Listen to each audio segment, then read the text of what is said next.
Buah-buahan, hasil tumbuhan yang biasanya rasanya manis, dan juga biasanya menyehatkan. Tidak jarang nama buah-buahan ini dijadikan inspirasi untuk sebuah nama atau merek elektronik. Contohnya seperti BlackBerry yang dibanggain sama anak alay zaman gaul, Blueberry, blueberry. Apple yang dibanggain sama anak alay zaman now, HP ku iPhone. dan yang akan kita bahas kali ini yaitu Raspberry Pi. Assalamualaikum warahmatullahi wabarakatuh.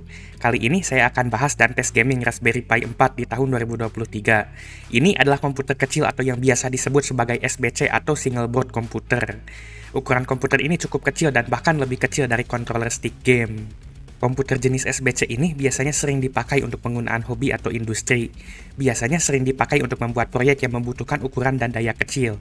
Jadi komputer ini tuh sangat dibenci sama PLN. Untuk harga, sekarang saat video ini dibuat di tahun 2023, Raspberry Pi 4 dijual seharga kurang lebih 1,3 juta sampai 2,5 jutaan. Harganya cukup mahal karena stoknya goib akibat chip shortage kemarin. Komputer ini dijual isinya cuma komputer aja, gak ada chargernya seperti HP zaman sekarang. Di tahun 2023 ini, apa saja yang bisa kita lakuin di komputer sekecil ini? Kali ini saya akan tes performa gaming dan game apa aja yang bisa dimainin. Saya juga akan tes penggunaan daily dan coba beberapa sistem operasi berbeda. Namun sebelum itu kita akan bahas dulu spesifikasi komputer kecil ini.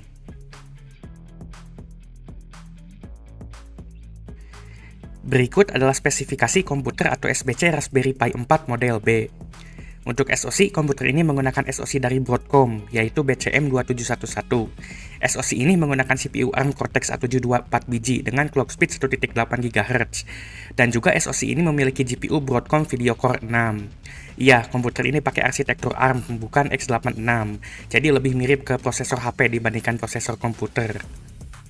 Untuk RAM, komputer ini menggunakan RAM LPDDR4 dengan pilihan dari 1 GB hingga 8 GB. Namun karena ukuran komputer ini kecil, jadi RAM-nya auto disolder dan nggak bisa di-upgrade. Untuk unit yang akan saya review ini, RAM-nya 4 GB. Untuk konektivitas nirkabel, komputer ini memiliki Bluetooth 5 dan Wi-Fi AC 5 GHz. Di bagian atas ada port GPIO. Ini adalah port yang berfungsi untuk memasang berbagai komponen seperti lampu LED, speaker buzzer, berbagai sensor, kipas, dan komponen lainnya. Di bagian kiri ada slot micro SD card yang gak ada di sebagian besar HP zaman sekarang seperti iPhone. Di bagian bawah ada port USB-C untuk power, 2 buah port mini HDMI 2.0 yang mendukung output hingga 4K 60 fps. Irfan pasti bangga karena komputer ini bisa 4K. Dan juga fitur langka yang jarang ada di HP zaman sekarang yaitu lubang handset. Sayangnya, sound quality lubang handset ini tuh asbun kayak colok HP dan gak ada spesialnya sama sekali. Powernya lemah. Dan di bagian kanan ada port USB 2, 2 biji, port USB 3, 2 biji, dan colokan LAN atau RJ45 atau Ethernet.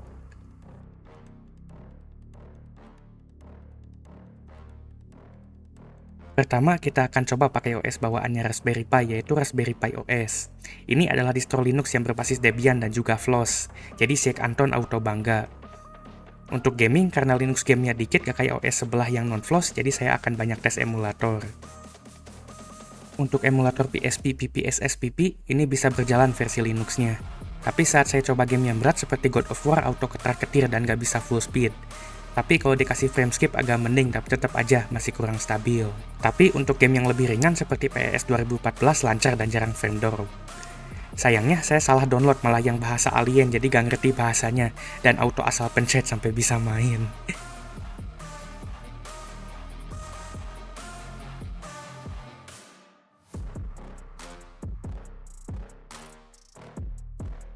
Untuk emulator PS1 DuckStation, ini berjalan cukup lancar. Bahkan saya coba game PS1 yang berat seperti Gran Turismo 2 pun masih kuat. Masih lancar ini, 60 fps lock. Wajar sih, soalnya emulator PS1 tuh bisa dibilang cukup ringan.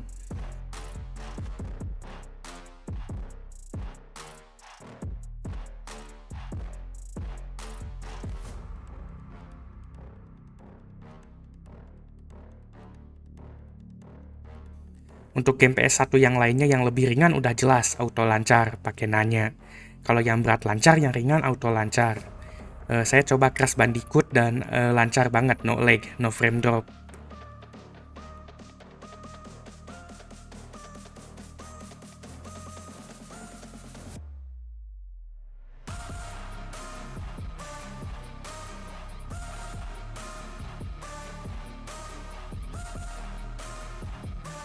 Untuk Minecraft versi Bedrock yang dulunya disebut Pocket Edition, saya bisa memainkannya pakai launcher Minecraft Bedrock buat Linux. Syaratnya, kalian harus punya Minecraft asli di Play Store. Untungnya, dulu saya bangun pagi jadi saya bisa dapat Minecraft gratis. Minecraft versi Bedrock berjalan cukup lancar dan juga jarang frame drop atau lag. Kecuali, ada kecualinya.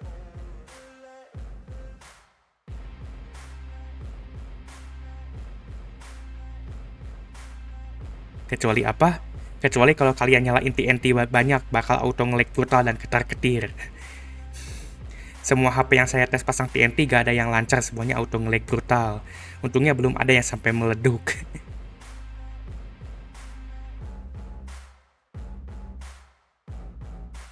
Sayangnya, gak semua emulator bisa jalan di Raspberry Pi. Untuk emulator PS2 PCSX2 dan emulator 3DS Citra, sayangnya nggak support karena di Linux cuma ada versi x86-nya aja.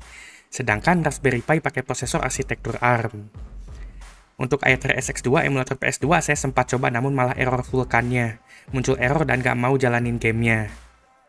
Dan untuk Dolphin muncul error juga karena masalah frame buffer. Ada kemungkinan GPU-nya Raspberry Pi 4 ini tuh gak support emulator Dolphin dan i3SX2. Untuk penggunaan browsing, Raspberry Pi 4 ini masih cukup lancar. Saya bisa searching di Google dengan lancar, saya bisa pakai sosial media dengan lancar, dan juga saya bisa chatting dengan AI ChatGPT dengan lancar dan meminta tutorial cara ngoding bikin koneksi.php. Ngomongin soal ngoding, saya coba install VS Code dan saya bisa ngoding dengan lancar singkatnya. Tentu saja saya pasang dulu tema warna pink biar enak ngodingnya jadi pink mode. Setelah itu saya coba masukkan kode koneksi.php dari ChatGPT tadi, dan saya auto merasa jadi wengdev paling handal karena bisa bikin koneksi.php. Setelah ini tinggal pasang XAMPP biar bisa merasakan puncak wengdev.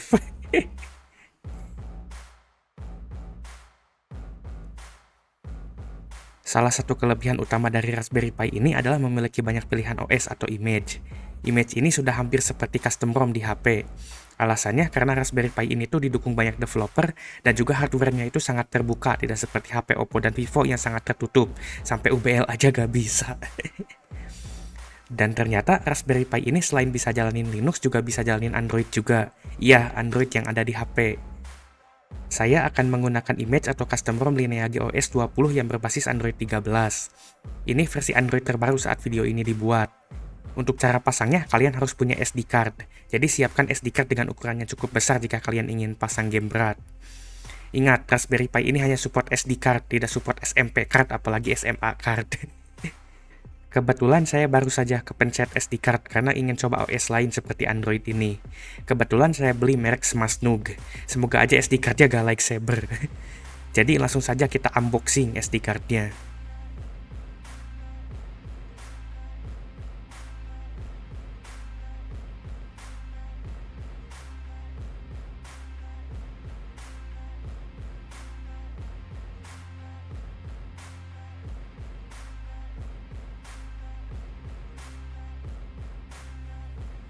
Setelah unboxing, kita colok SD card-nya ke komputer pakai card reader.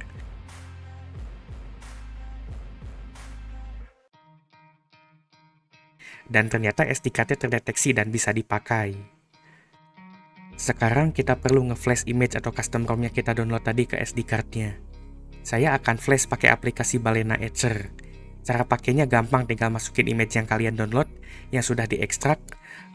Dan yang kalian perlu itu adalah ekstrak file IMG-nya, bukan ekstrak kulit manggis yang katanya merupakan kabar gembira. Lalu pilih SD card kalian. Hati-hati jangan sampai salah pilih, karena nanti data kalian bisa hilang kalau salah hapus. Jika sudah, tinggal tunggu sampai beres proses flash-nya.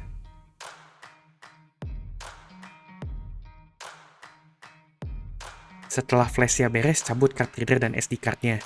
Lalu masukkan ke Raspberry Pi. Jika sukses, maka akan muncul boot screen Lineage OS.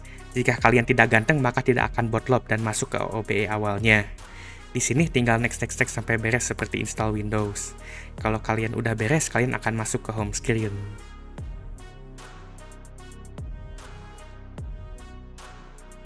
Ini asli Android 13, bukan cuma ubah versi. Inilah salah satu kelebihan hardware yang source-nya terbuka dan banyak dukungan developernya. Selain itu, komputer ini juga bisa di-overclock ke 2 GHz dari 1.8 GHz di custom ini.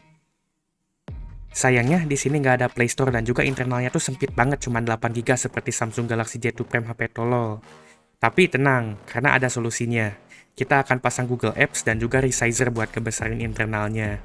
Untuk pasang G-Apps dan resizer kita perlu masuk ke TWRP. Ya, komputer ini juga ada TWRP-nya kayak HP oprekan kalian.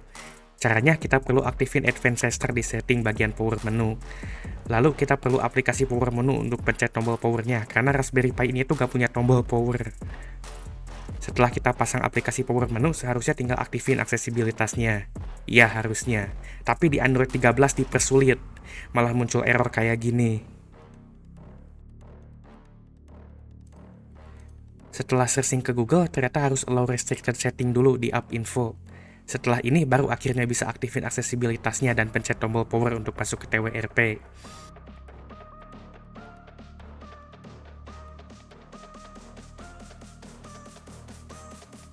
Setelah restart, akhirnya masuk juga ke TWRP. Dan ternyata TWRP ini tuh gak cuma ada di HP. Di TWRP kita perlu install 2 zip. Yang pertama itu zip resizer buat ngebesarin internal sesuai ukuran SD card-nya. Karena saya pakai SD card 128GB, jadi harusnya internalnya naik jadi 128GB. Setelah itu kita perlu install G-Apps alias alat mata-mata Google seperti Play Store dan layanan Google yang nggak ada di HP Huawei. Dan setelah beres install keduanya, kita hapus cache dan restart lagi.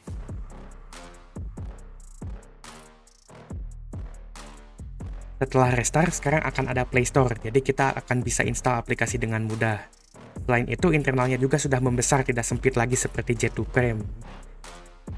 Setelah kita berhasil install dan setting ini itu Android di Raspberry Pi, akhirnya kita bisa tes performa game, emulator, dan juga aplikasi benchmarknya. Langsung saja kita mulai. Pertama, kita akan tes MOBA analog 8-bit yang fandomnya ampas alias Mobile Legends Gangbang. Awalnya saya stuck di layar awal yang pertama kali jalanin itu. Tapi akhirnya bisa masuk ke login. Tapi pas sudah masuk login tuh malah gak bisa dipencet sama sekali. Saya klik berkali-kali tuh gak mau login atau daftar. Kalau kalian mau mainin game dengan fandom terburuk, Raspberry Pi bukanlah perangkat yang tepat. Untuk game burik 8-bit yang harus pakai install kalau mau gak sakit mata alias Free Fire, ini berjalan cukup lancar. Saya coba pakai Octopus dan dicolok controller karena gak enak kalau gak pakai mapping. Sayangnya mappingnya malah ngebug, malah jadinya tuh kontrol saya tuh aneh banget. Tapi untuk masalah performa ini lancar karena game ini tuh ringan banget. Dan akhirnya tuh setelah saya mainin ini, saya malah mati seperti Kaori Miyazono dan Hoshino AI karena gak enak kontrolnya. Untuk game 4 saya akan coba pakai versi TapTap karena di Play Store gak support. Yang agak aneh tuh Honkai Star Rail support tapi Genshin enggak. Yang support cuma Genshin versi Cloud kalau di Play Store. Setelah download dari TapTap dan nunggu downloadnya lama banget karena ukurannya badak 22GB, akhirnya saya coba mainin gamenya. Saya gak sabar banget nyobain main Genshin di komputer sekecil ini.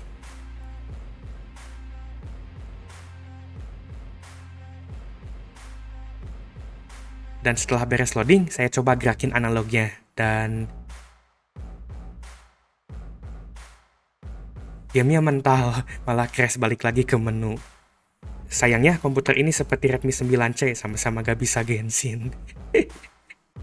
Untuk emulator PS2 Aether SX2 yang gak bisa di Linux, ternyata di Android bisa.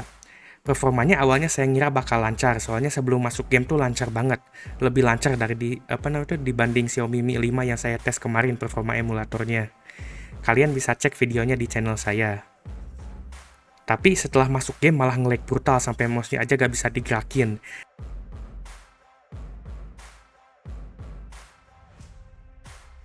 Dan sampai akhirnya tuh Raspberry Pi-nya tuh ngehang, gak respon apapun, saya harus matiin paksa.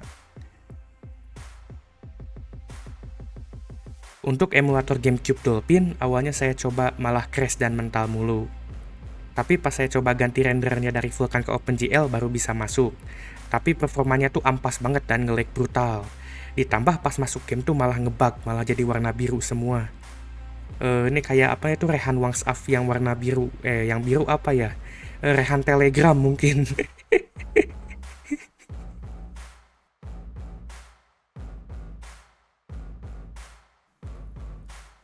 Untuk benchmark Antutu karena saya tes di perangkat yang RAM-nya di bawah 6GB, jadi saya akan pakai 3D Bench yang versi light-nya. Pertama kita jalanin dulu benchmarknya, lalu tunggu sampai beres, ini lama banget.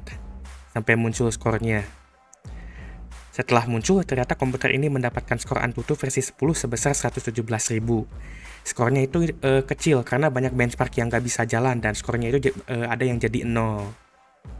Dan terakhir untuk benchmark Shopee, sayangnya komputer ini ketar-ketir. Karena saat saya coba malah nge-lag dan patah-patah. Jangankan HP, ternyata komputer yang ukurannya lebih kecil dari sebagian HP zaman sekarang juga ketar-ketir buat buka Shopee. Ya ini tuh emang e-commerce berkedok ini benchmark. Selain Linux dan Android, ternyata Raspberry Pi juga bisa jalanin Windows pakai Windows on ARM. Sebenarnya ini bisa dibilang terlalu maksa karena nggak didukung resmi oleh Microsoft dan juga masih gak stabil banget. Banyak driver yang nggak ada atau belum beres. Yang jadi masalah besar, Windows on ARM di Raspberry Pi ini tuh gak ada driver VGA atau GPU-nya. Jadi auto berat banget dan gak akan bisa buat main game. Selain itu, cara pasangnya juga cukup ribet. Jadi akhirnya saya memutuskan untuk skip coba install Windows. Menurut orang lain yang sudah coba, katanya performanya itu ampas banget. Kalau di Android dan Linux aja sudah ketar-ketir, apalagi di Windows. Kayaknya bisa jalanin Task Manager aja udah bersyukur banget.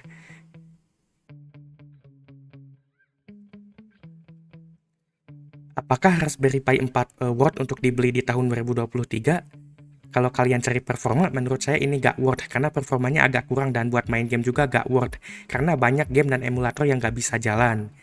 Di harga sekitar 1-2 jutaan, kalian bisa beli HP yang speknya cukup tinggi dan juga beli controller atau stick.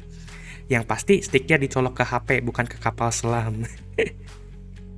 Tapi, kalau kalian cari komputer kecil yang kecil banget dan hemat daya jadi musuh PLN buat sekedar browsing dan ngoding ringan, atau untuk berbagai proyek hobi, tentu saja Raspberry Pi ini worth untuk dibeli. Dukungan developer Raspberry Pi itu banyak banget dan gak ada obat kalau dibandingin sama SBC lain. Sayangnya harga komputer ini masih cukup digoreng dan juga goib stoknya karena chip shortage kemarin, jadi harganya bakalan mahal. Namun untungnya kemarin ada kabar kalau sekarang stoknya udah mulai membaik. Kalau kalian gak butuh-butuh banget, lebih baik tunggu harganya turun dan normal. Menurut saya kalau harganya udah di bawah 1 juta mungkin agak worth, tapi untuk harga sekarang masih enggak banget. Itu saja sekian dari saya, semoga video ini bermanfaat.